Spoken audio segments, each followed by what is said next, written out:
We're excited to welcome Dr. Alan Vierling back to the stage to provide an update on the clinical services at the hospital.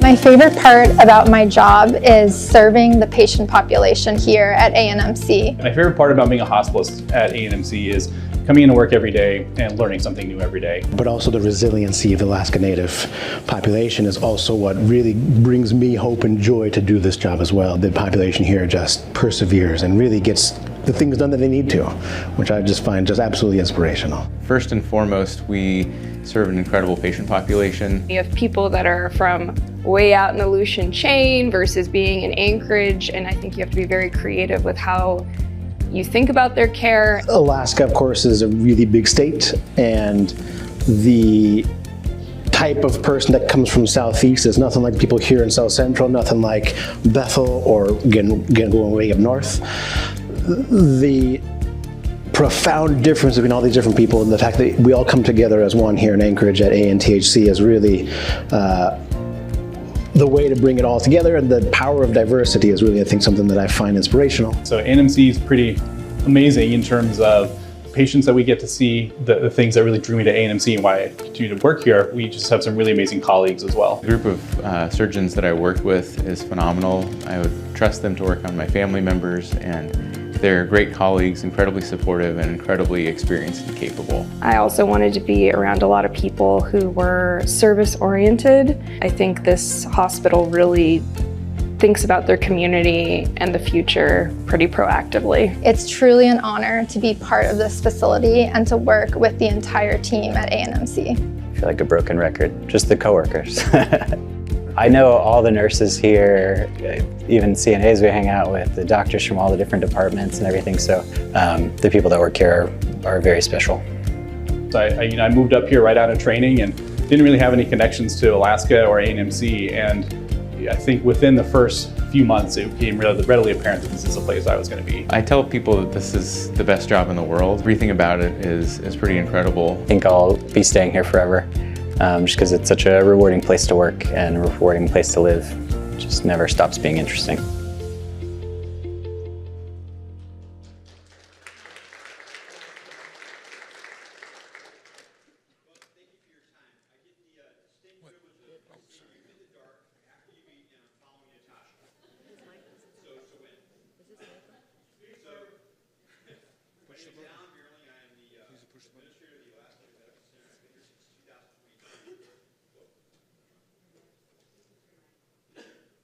Is it red or green?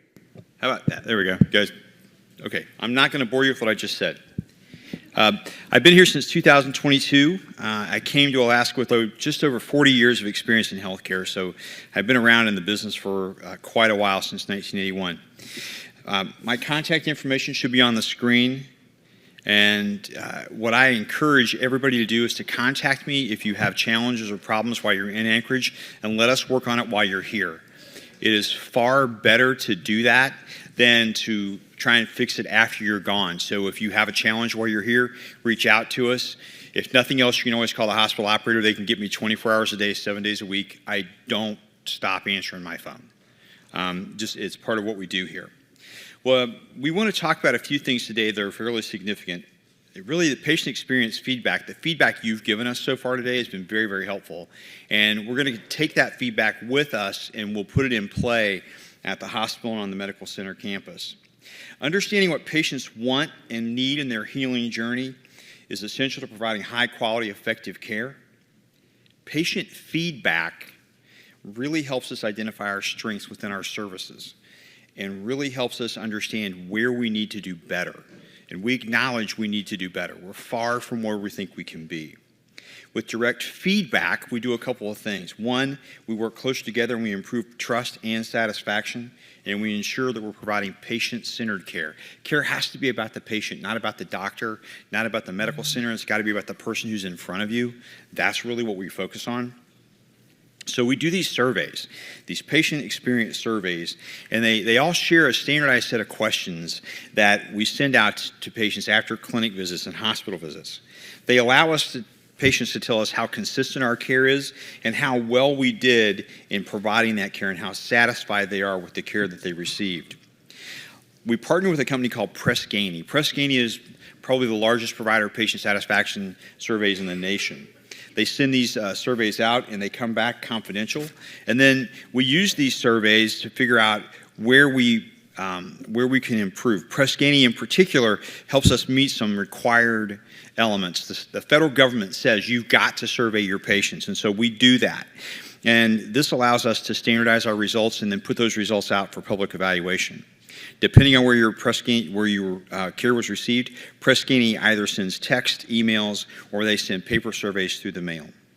But we need some help. We get very few surveys back via mail, very few. And so we need those surveys back to know how we're doing. They allow us to compare ourselves to other hospitals and see how we're doing. If someone does it better, we can reach out and we can figure out what is done better that we can improve on. Patient surveys ask questions about communication, and they ask about our attentiveness of our staff, the accessibility of our services, which we've talked about today, our facility and how well we provide a healing environment, and basically the overall satisfaction with the Alaska Native Medical Center. We really want to know what you think. If you give us feedback, we make change. If you don't give us feedback, we don't know. So the feedback, those surveys, they're essential for us.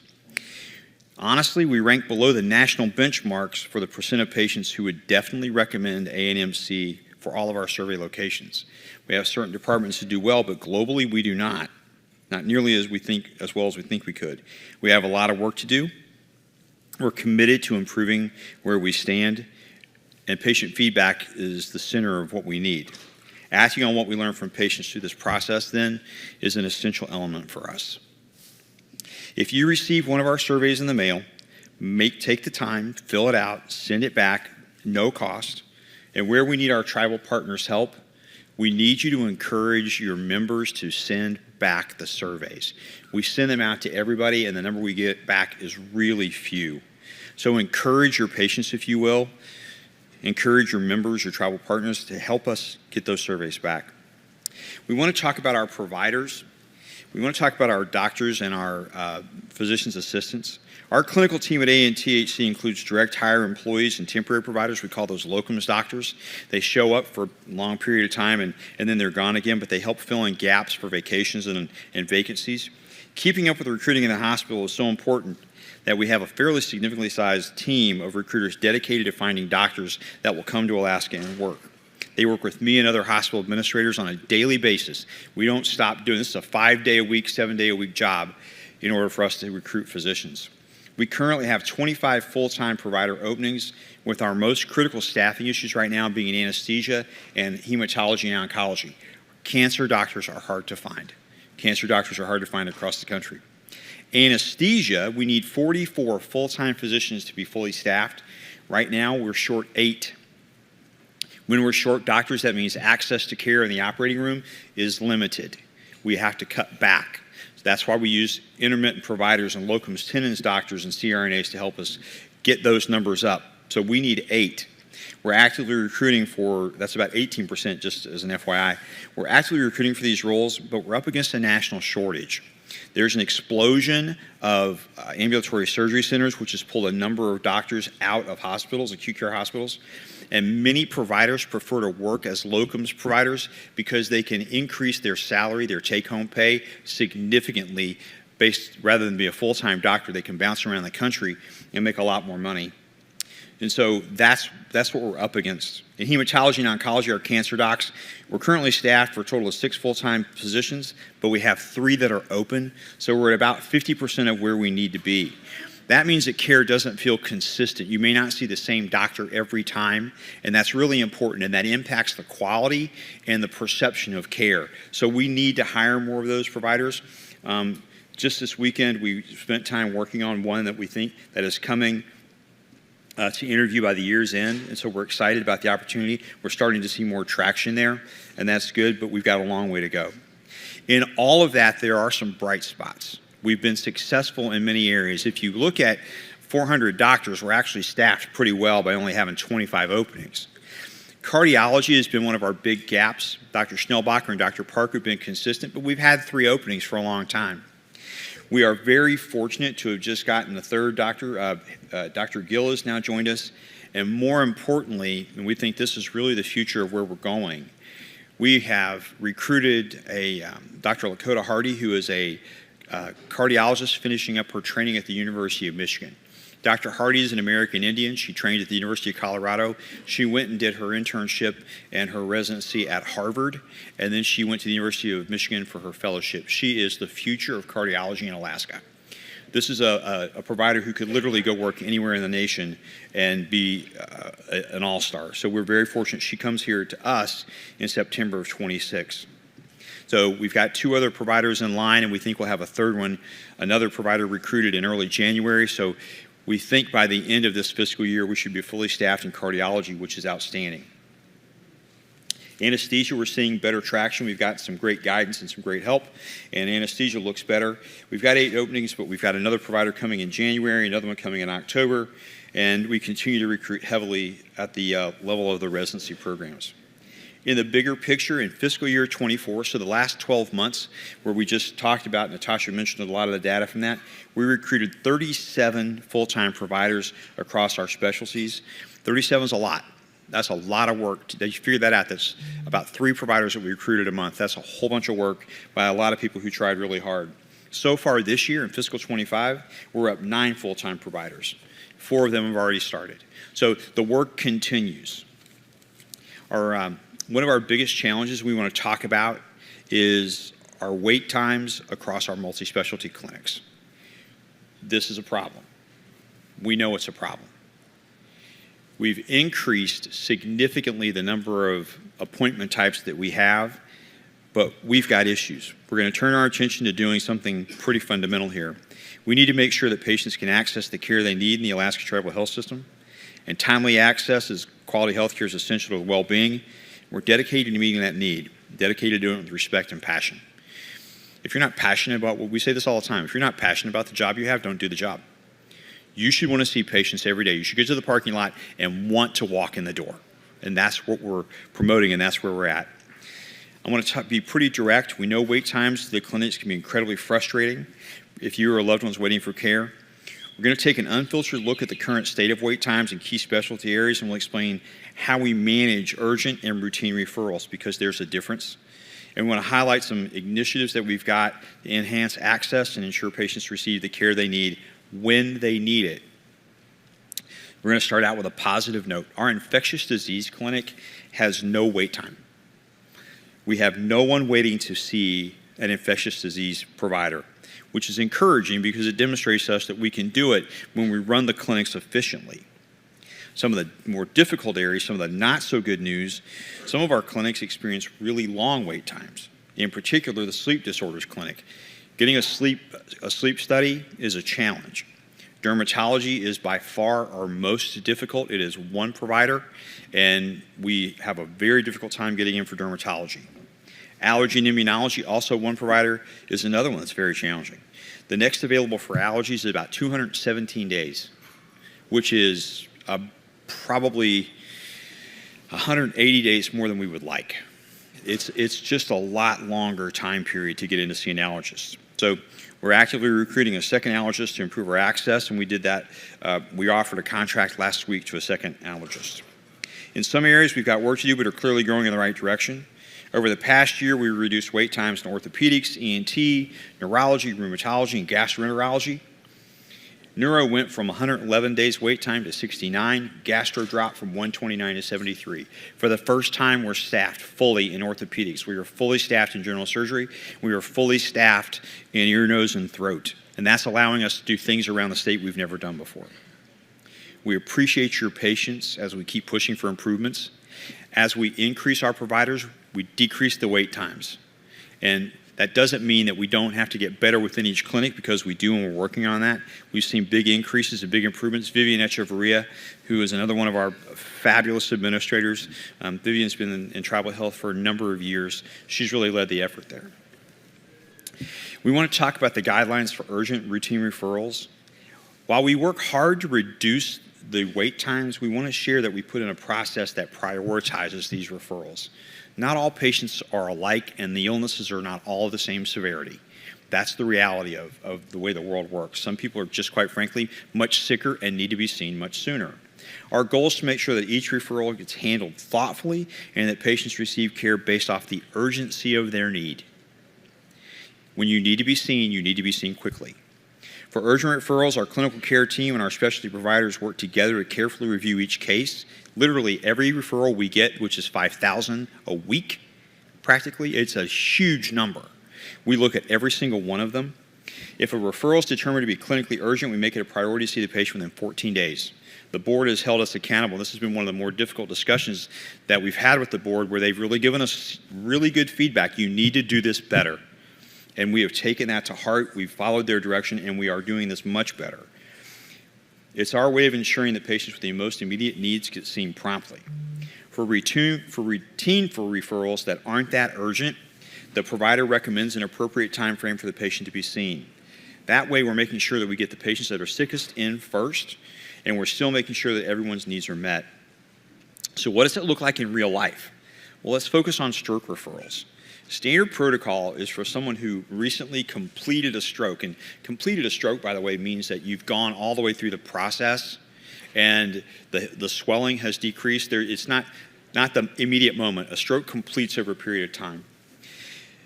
Standard protocol for somebody who recently completed a stroke is to wait a minimum of 6 weeks before seeing the neurologist for follow-up. Patients and family members often have the expectation that you should be seen as soon as possible. But that is not what the standard clinical protocols call for. Where we need to do better with this kind of scenario is outlining that standard referral time frame so that everyone understands that an immediate appointment is not always the best clinical approach. We will see you in the hospital immediately. An emergency provider, a neurologist, radiologist, interventional radiologist, a whole team will see you. But to do the follow-up is not that week. That is about a 6-week time period.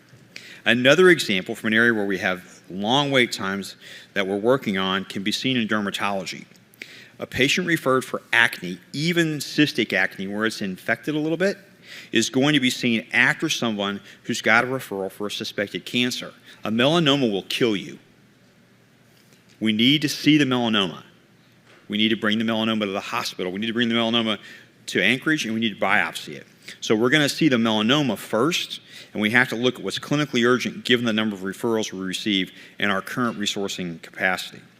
The approach allows us to focus our resources where they're needed the most, while still respecting and addressing everyone's healthcare needs.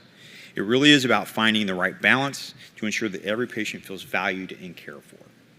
It's a challenge. This is by far our greatest vexing moment as clinicians is getting to see our patients in a timely fashion. I've been a nurse for more than 35 years. I've been a nurse forever. You want to see patients and you want to treat them in a hurry. And so this part is very difficult for us, and it's emotionally difficult for our providers when we're not getting it as fast as we need to. So how do we do things better? Well, one of the little things can really make a big difference, and that one thing that might seem small and simple at a glance is getting your appointment made, which is not always so easy at our clinics right now. Historically, over the past 25 years, every clinic has worked in a silo independent of every other clinic, with their own scheduling team focused on their appointments for just that clinic. The result is what we have heard from you and we have talked about repeatedly, unnecessary trips to Anchorage. You come 1 week for rheumatology, you go home, you come back the next week for cardiology, you go home, you come back next week for orthopedics. We need to put an end to that. We've lost that's not focusing on the patient's overall healthcare needs, and it's an operational challenge. So we think we can do that better. That's why we're undertaking a significant effort to centralize patient scheduling. The work is directly tied to our strategic commitment to enhance patient experience. It's got so many benefits. If we can see all your appointments while you're here, that's less travel, less housing, less challenge with daycare at home. It's so important that it's one of the board's top priorities. To give a preview of where we're going, in the end, patients and caregivers will have a single dedicated phone number to schedule appointments, get travel, and get housing all in one phone call. One phone call. That's our goal. It's a complicated process. We don't have a definitive timeline for when we're going to finish. We've already started. We don't necessarily see the end of this yet. We think the horizon's a little bit further out. but we're approaching this project with really careful planning and execution, fully aware that this is not a short-term change. At the same time, we're pretty confident that the long-term benefits to patients and families will be significant. This is going to be led by Liz Artiega, Dr. Artiega that we met earlier. She's had a remarkable ability to be successful. She's going to lead this effort as well.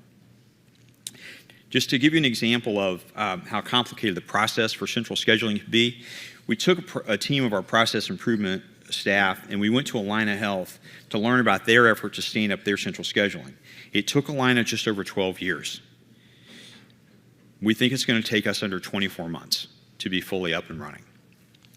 We're working on a much more aggressive time frame, obviously, and that's crucial to recognize the complexity involved in making this work successfully. There's a lot that goes into this. There's a tremendous amount of IT work and staff work. Our first big step happened in February when the specialty clinic launched its centralized scheduling pilot, focusing on 9 internal medicine clinics.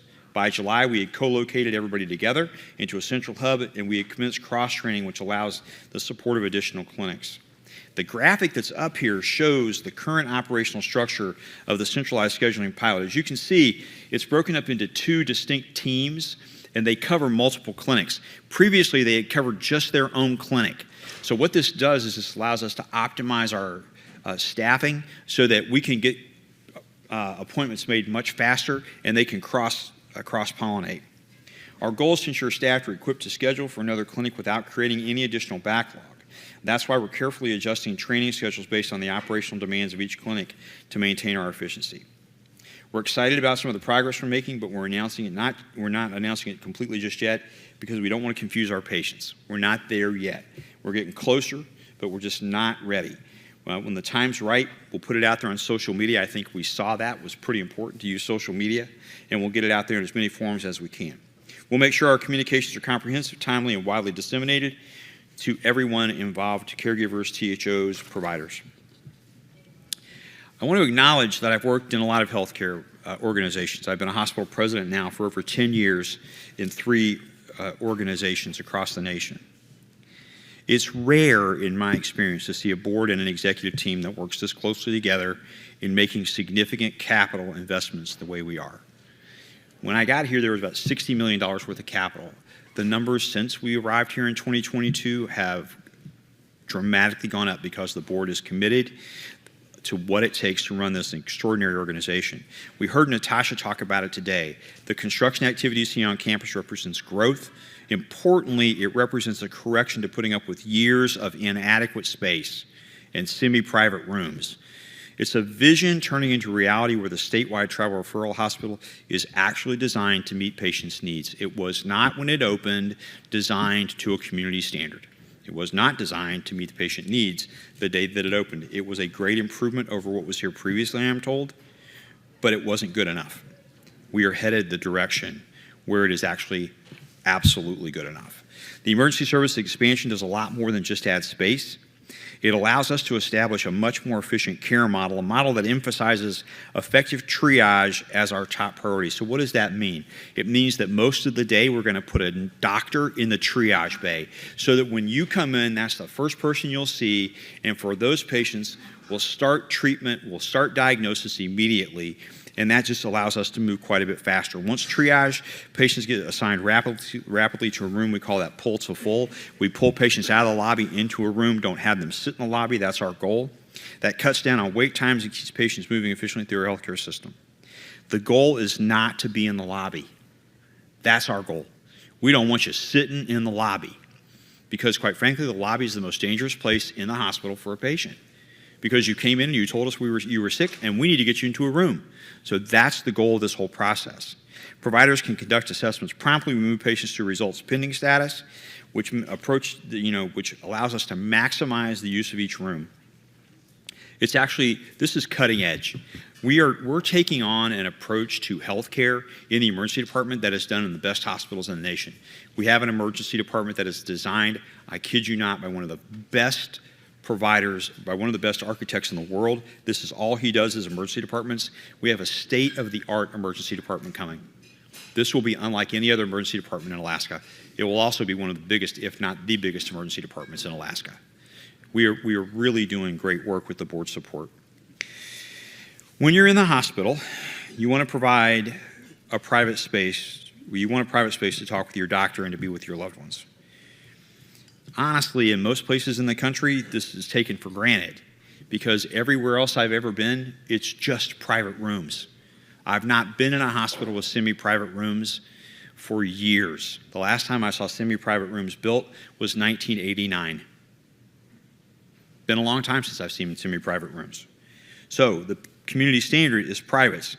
The patients we have, they deserve the same quality, the same standards, the same facilities as they would get in any other place. And making private rooms universal across the hospital really is an important reflection of our commitment to provide the highest quality of care. The emergency department expansion takes a big step in that direction. Patients can discuss in private rooms, patients can discuss personal health matters openly with their caregivers without worrying about what their roommate hears. They sleep better. They heal better without interruptions. There's a lower chance of infection. We went through COVID. We saw that happen. Semi-private rooms are not going to help us in a pandemic. It's especially important for elders and vulnerable patients, and it improves overall infection control. We don't want to spread disease in semi-private rooms. That's a possibility. And across the nation where they have semi-private rooms, we saw that happen. If for no other reason, private rooms solve an enormous problem. Every patient is different. Private rooms allow us flexibility in managing individual needs, including accommodating family members. Wouldn't it be great to have a private room where your family members felt comfortable staying instead of a semi-private room where they don't? We can offer more specialized equipment, ensuring space for specialized procedures and therapies. I'm pretty passionate about this, if you can't tell. I live this life. I mean, this is what I believe in. This is really, we're headed in such a good direction. Patients in private rooms often report higher satisfaction levels and, in fact, will experience improved outcomes. Most importantly, it's the community standard. This is what every single human being deserves, especially our patients. Bringing high-quality specialty care closer to home is an important strategic goal of ANTHC. Modifying and expanding field clinics with our tribal partners and exploring expanded partnerships for care in regions are central to our long-term plans. We know that we need to do care closer to home, and we need to do more of it. Right now, we're evaluating how we can grow or adapt our field clinic models in a way that's sustainable and meaningful because we don't think we're meeting the needs right now. The goal is ultimately to align our services more closely with the community needs individually. The second portion of that is telehealth, which is also an important part of a longer-term strategy, particularly for medical specialties. You're not going to be able to do surgery in the regions to a great extent. If it requires something in your airway where you breathe or a potential to go to critical care, we can't do that there because we don't have the access and the resources to critical care units. But medical specialties, rheumatology, neurology, those, endocrine, we can do those via telehealth fairly frequently. So increasing telemedicine will assist in adequately serving patients as they age and their needs grow. It's a real thing for us. We think we can do this well. We have a two-pronged approach to bringing healthcare closer to home, and that includes combining telehealth with the right field clinics. Telehealth allows us to expand our reach, while field clinics provide hands-on support and specialized services. Over the course of the last 25 years, we've actually increased the number of field clinics to reach more people, but the healthcare landscape has changed, and the specific needs of our communities has evolved. They're not the same healthcare issues today as there were 25 years ago. They've changed, which means our approach to field clinics also has to adapt. Our goal isn't simply to increase the number of clinics, but rather we want to make sure we're offering the right types of clinics in the right locations. To make sure our field clinics are effectively meeting each region's healthcare needs, we're using strategic business assessments, we call them SBAs, to guide our planning. These are forward-looking and allow us to anticipate the future needs and plan accordingly, allowing us to stay proactive in our approach to care. Tomorrow I go to Ketchikan, and we have this conversation at Ketchikan about what do you need with your field clinics. And so we're going out and we're having this discussion, which is really super important to us because it's the only way we'll really learn. We focus on clear questions and define a clear path forward that's guided by the insights from the people who work there, not our assumptions. Our SBA process brings together leadership insights and the perspectives of our teams and our patients that we serve, and we really look for a well-rounded approach for our long-term success. It's really the best way to do this. This goes back to the same thing from today. The theme from today has been to get feedback. When we go to the regions and we have these conversations, we do these strategic business assessments, it's getting the feedback we need in order to be wildly successful. The last thing we want to talk about is patient travel and housing. And we want to talk about Voyager. Voyager is it's a new computer model for us. It's based on the Salesforce platform. Patient travel is such an essential component for ensuring access to specialty care, and we understand there are ways to improve. Right now, our travel teams, look at 16 different computer systems in order to make appointments and travel and housing work. We do almost 800,000 phone calls a year. There's only 175,000 roughly Alaska Natives. We make 800,000 phone calls. And that's because our systems are clunky and because we have to do a lot of things manually. So we rely on manual work instead of making, and the systems don't make it easier. So we're going to Salesforce Voyager, which makes patient coordination less challenging. It should decrease the patient challenges we have and allow us to do the job better. So we're actively modernizing our system, launching a tool called Voyager. Voyager is a new streamlined tool built on the Salesforce platform. It's designed to help the clinical and travel management teams handle travel requests. We've ensured in the process of putting this in place that all tribal health organizations or THOs, including those not on our shared electronic health record, so if you don't have our shared Cerner, you can still access Voyager through a special portal. Sorry about that. All THOs will be able to track travel for their patients and ensure transparency. Every THO in the state will be able to log in and look at what's going on with the patients. When are they going to travel? Where are they going to stay? What's that look like? One of the biggest advantages to Voyager is that it simplifies the process for our staff. We go away from 16 computer systems to one. Instead of using all these multiple systems that force manual work, Voyager brings everything together. It allows us to track and manage travel requests more efficiently, frees up our team's time to focus on what really matters, which is patient care. And with Voyager, we're not just adopting the new tool, we're taking a step forward in supporting our teams. This really revolutionizes for us the way we work. It really changes the way we get to interact with patients, and that's important because right now, when you call in, they do a great job, but they've got so many things going on, and it's so difficult that we don't always get to spend the time with patients that we think we need. So this allows us to make that change. We're ensuring a smooth, unified approach to patient travel management, and the work is part of our commitment to provide transparency throughout the travel process and ensure patient travel is well coordinated.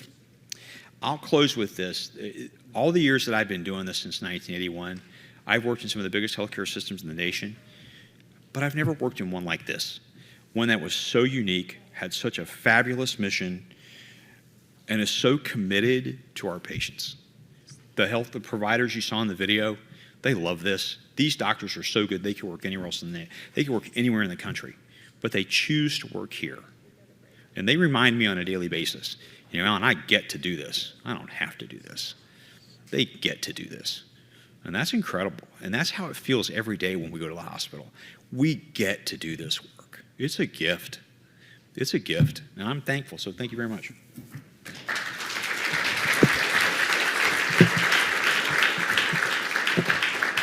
Very amazing. Stay here. Thank you so much, Alan, for that robust report. Now is our favorite time, our question and answer time. So if you have questions in the room, please raise your hand. And if we don't have questions in the room, I think we could go on a poll. Okay, we have Peter Williams from Anaktuvik.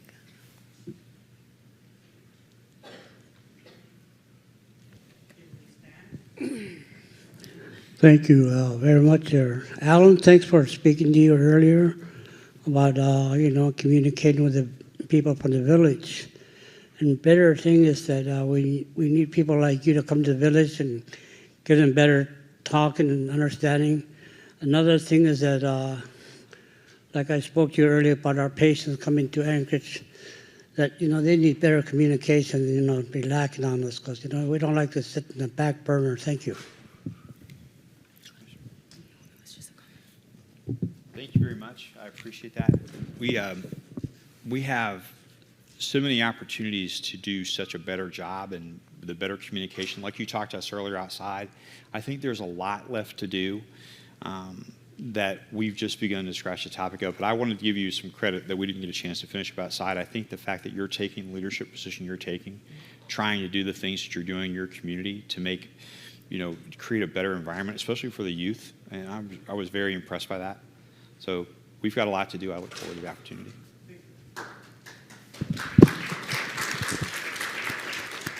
Any other questions? Are we going to do the poll for this round? Where's my... If we can also have the participants online, if you'd like to ask a question, please drop it in the chat for us. And We've been sitting too long, we need to stand for a second. okay, Director Kagilik asked everyone to stand, stretch your legs. All your questions will go to your mind now that you stand up. Get your blood flowing. There you go. I'll stretch too, okay?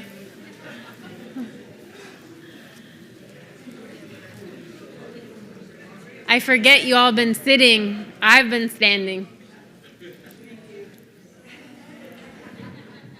I got feedback from one of our great patients. I told her, I asked her if I could use her name. Daisy Stevens. She's a Gwich'in from Fort Yukon and my favorite people. Don't tell my husband that. But she said Alan is so responsive to her concerns and questions. And I know she'd be calling. So if she says you're responsive, I really believe her. So thank you, Alan, for all your work at ANMC. Absolutely. Okay, that's it.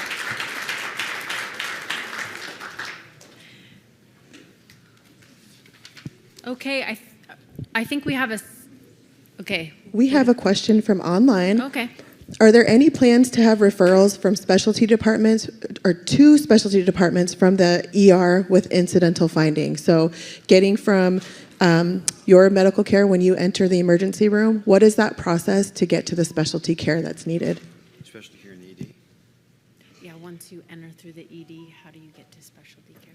So when we have a patient come into the emergency department and they need a specialist, we have doctors on call all the time. And so every specialist is represented in the on-call roster, so if we need somebody there, we can. One of the challenges we've had, though, is to go from the emergency department when you get checked out to specialty care and get that done quickly. And so the process we're working on, and Dr. Hunter, who's our chief medical officer, is engaged with this, is how do we get patients seen rapidly? What we've recently done, especially if they're from out of Anchorage, is to keep them in patient housing. And sorry, I apologize. It's the disadvantage of really being short. So the way we do this now is we start to call the specialists, start to call them rather than schedule. Just pick up the phone and say, hey, I need you to see this patient tomorrow. I need to get this patient seen within the next 72 hours. And that's a slight change for us, but it's really important. So that's the process that we're using now, is to get people in pretty quickly that way. We've seen some positive responses from that. One of the things that our doctors for a long time in the clinics were locked into, we call it a template, where they were going to see patients every so often. We've changed all of their templates, and they are seeing more patients. And we've set the expectation that if a patient shows up in your clinic and they're late, they didn't make their appointment, we're not going home until that patient gets seen. We don't get to send that patient out and say, well, we're not going to see you, you didn't arrive on time.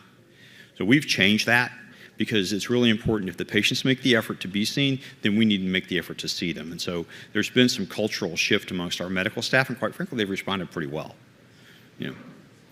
We have a question here. Tiku vunga anorak tikiarmi. My question to you is, why isn't primary care provided for us that reside out of Anchorage?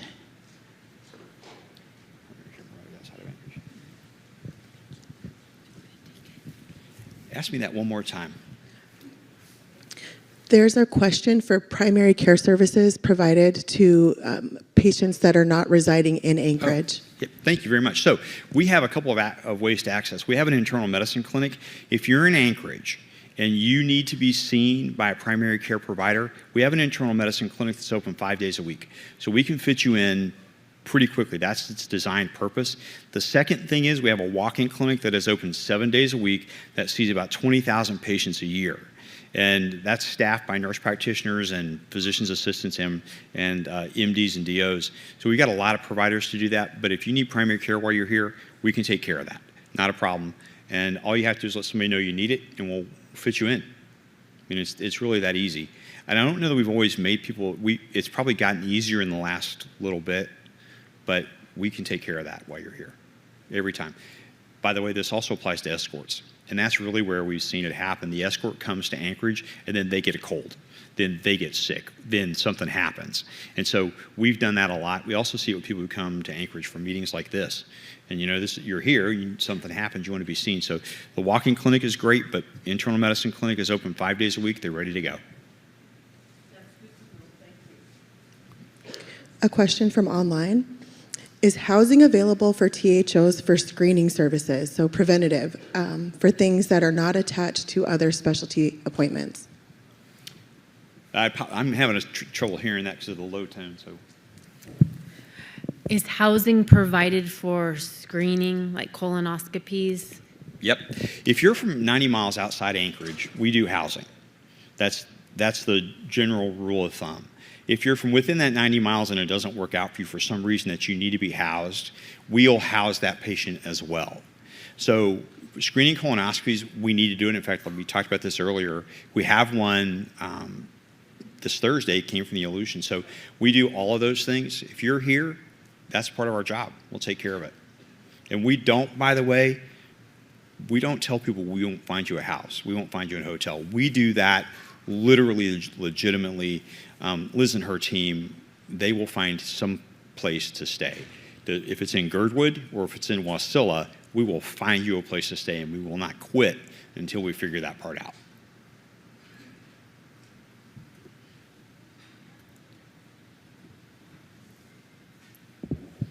Thank you. It's hard to see the questions because we have the sunlight in our face. I have a tan after today.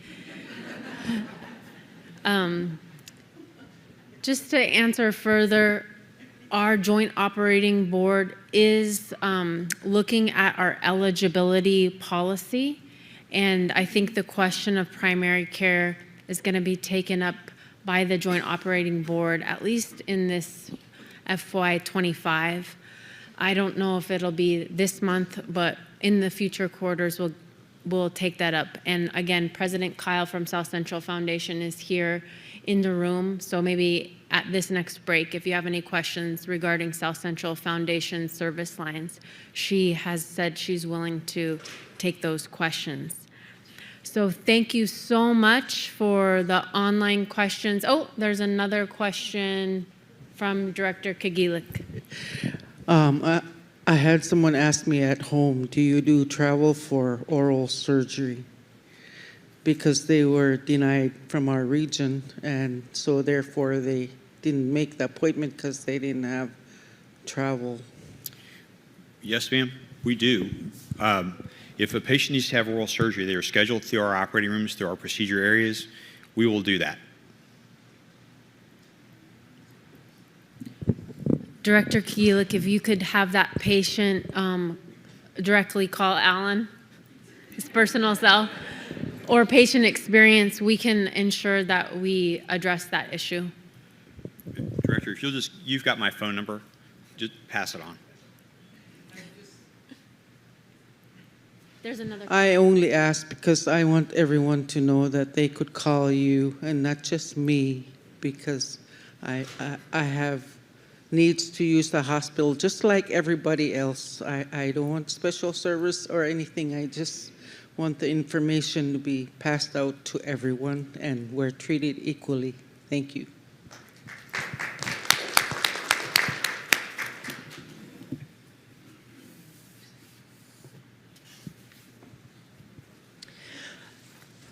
On our texting that we get to confirm our appointments, when we have multiple appointments, if you don't confirm all of them, I had a patient complain about that. She had multiple appointments, which is great that we're putting them all together, but she didn't respond to one to confirm, so they told her that she didn't keep the appointment. So it's hard when you've got all of those multiple appointments to remember to respond to each one. That's something that we probably should work on if we're going to work outside of those silos. Yeah, thanks very much for pointing that out. We sent out a bunch of reminders, as you noted, and so we need to respond to that. But the other way around that is if a patient gets to Anchorage, our intention with that centralized scheduling is that we're making one phone call and verifying all of them. So that's another opportunity for us. So thanks for pointing that out. We have a question online. With so much moving in a digital direction with technology, patients should be allowed to provide insurance information without a physical card in hand. There are several people for whom their insurance no longer routinely provides a physical card. Upon check-in at various ANTHC clinics, when asked for the insurance information, if you do not have a physical card, you are pointed to go to central registration, and often they do not have a physical card on hand. Yeah, this is a new advance from insurance companies, and the assumption is we all have all the ability with our phones, and so it's weird when you ask me that question online, I'm going to answer you. But we're going through the process now of retraining all of our registration staff across the clinics and across the hospital platform, because this has popped up relatively recently as a big issue, and so we're going back through that. Valerie Cumley is our Vice President of Revenue Cycle. She runs all these areas, so we're working with Valerie to fix that process and make it standardized across the organization. Okay, good afternoon. I'm Noreen Kaliak, and I'm from Arctic Slope Native Association. I'm a board member. I'm really glad to be hearing you talking about how you guys are improving, because my daughter was a patient, and we went to housing, and she filled out the paperwork, and she requested to stay in a hotel, but they was trying to put her at Quiana, and so we just left, and we paid it out of our own pocket. And there was elderly couple in front of us. They wanted to stay at Quiana, but they put them in a hotel, you know. But I'm really glad hearing what you guys are saying. You guys are improving, and I'm really glad to hear that. And we do have elders who want to stay at Quiana, then you got elders who would rather stay off the site. Yeah, I appreciate that. When I first got here in 22, the first thing I was asked to do was to dive into housing and see if we could make that better. So we've made a lot of great strides. We're so much better than we were. But the board's been very supportive in us and allowing us to expand that opportunity. So we think we're really close to having a solution that is going to eliminate all these problems. So thanks for recognizing that. We're going to continue to get better. And housing is number one on our list.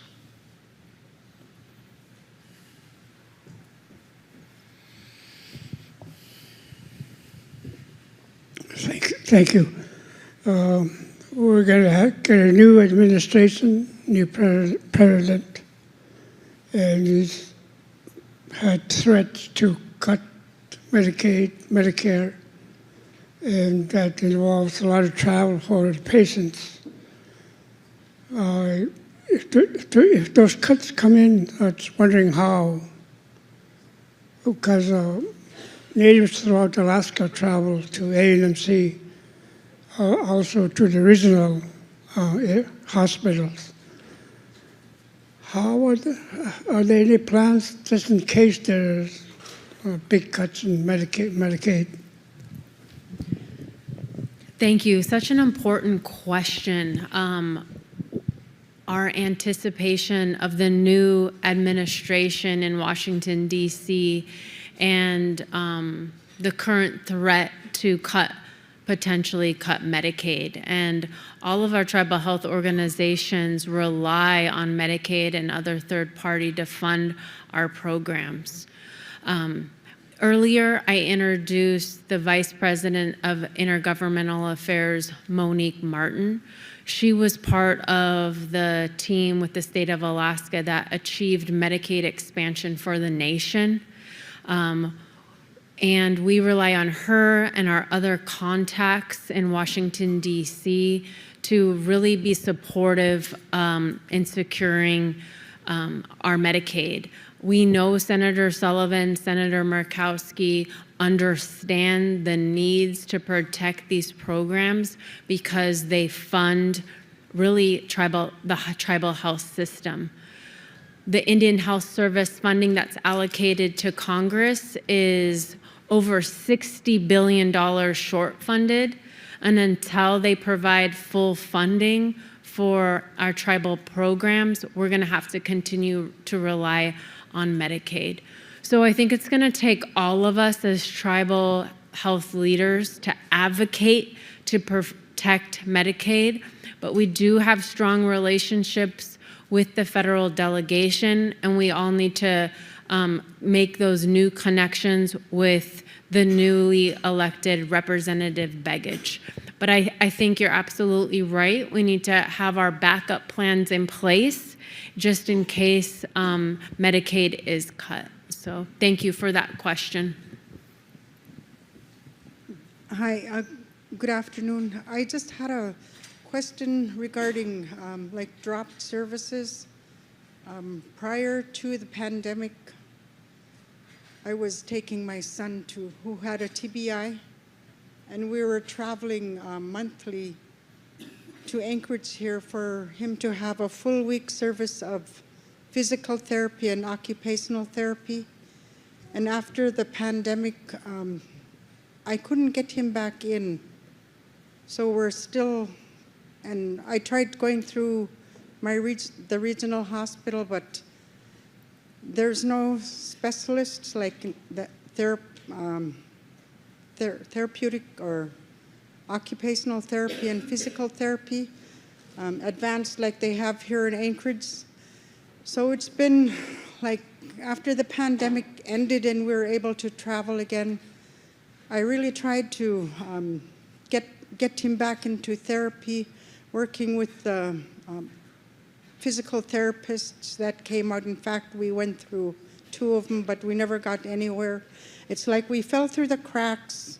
I called neurology clinic here in Anchorage and tried to get him back on, but they said I had to work with our local hospital. So, you know, it's really frustrating when you can't get back to where you were or back to what you were doing that's so important for so many people that have healthcare issues that are ongoing. And it was one of the things that I experienced. We're still home. He does his own exercises in the house. But those are like what he learned from going to physical therapy and occupational therapy. So I kind of feel like we fell through the cracks, and I know a lot of people fall through the cracks sometimes, and I really feel for them because they can't speak up for themselves. And you know, I tried, and it's after a certain time, you just feel like, you know, you just give up. No matter where you turn, you run into roadblocks, and I would like to see, you know, sometime in the, you know, those roadblocks that are taken away from our patients being seen. And I really like, this is my first time I've come here to this meeting for the ANTHC, and I really, really learned a lot and picked up a lot of information. So I'm really glad to have been here, and I really hope that our people get the health care that they deserve. You know, we need it. Our people need it. And we see it every day in the villages, you know, who needs care and who's not getting follow through. So I think follow through is a really big, important part of patient care. Thank you. Yeah, thank you for that story. I appreciate that very much. The opportunity for therapy around the state is pretty significant. We identified that recently as one of those areas that we need to do a lot more work with our tribal health partners because therapy, if you have to come to Anchorage for therapy for 6 weeks, 8 weeks, 12 weeks is a lot longer. So we will follow up with that. Thanks.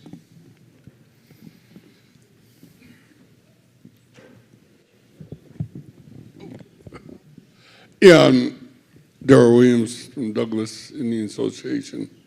Juneau. I'm glad I came to this thing, because my tribe administrator up there informed this on this meeting here, and I'm glad I came. But I just had a question, a long time ago when they started that escort, when because Juneau, we go a long ways up here to Anchorage, and I know in the past experiences, for once my other half, the better half, of course, but before everybody would jump on these escorts because, well, you get to travel and stuff, whatever, but now I see nowadays it's hard to get an escort. And I know, they usually use the family in this, but I was just wondering what, in the future, because I know in the past I hear about people having a hard time getting escorts to travel with, to come here to Anchorage or even to Sitka. But I just want to know what you guys do. Goodness, Chief. Yeah, thank you for that. Escorts are a unique challenge, and there's not enough of them, and it's hard sometimes to get escorts, and it's hard to provide that service. So we have contracted here while in Anchorage with a company that will do it on somewhat of a limited basis, but it ends up being a more statewide issue, and so it's a matter of how do we solve this particular challenge across 600,000 square miles of territory, and then what does that escort do? It's becoming an increasing challenge as the population of Alaska Natives gets older. There's a significant number of Alaska Natives now that are 60, 65, 70, 75, and that number of people over the age of 65 is growing. So the escort population is going to be really important for us. I mean, we've not solved that one yet, but thank you for raising the question. It's a tough one. One unique solution that Alan and the team have worked on is when you have a relative that lives in Anchorage, maybe they won't fly with you, but you really need that escort after a procedure or a surgery. At least, the ANMC team is recognizing an escort that actually lives in Anchorage to pick you up from that surgery and make sure you get to your patient housing. So thank the team for working on unique solutions, but it's a problem that all regions face, and we'll be continuing those discussions. Some of the regions have hired certain consulting or other firms for this, but it's too expensive to be sustainable, so we do need to come up with a longer-term solution on this one. Thanks for the question. Okay, we do have snacks. So if you're ready for a break, I suggest we take a 15-minute break and come back at 3:20. Thank you.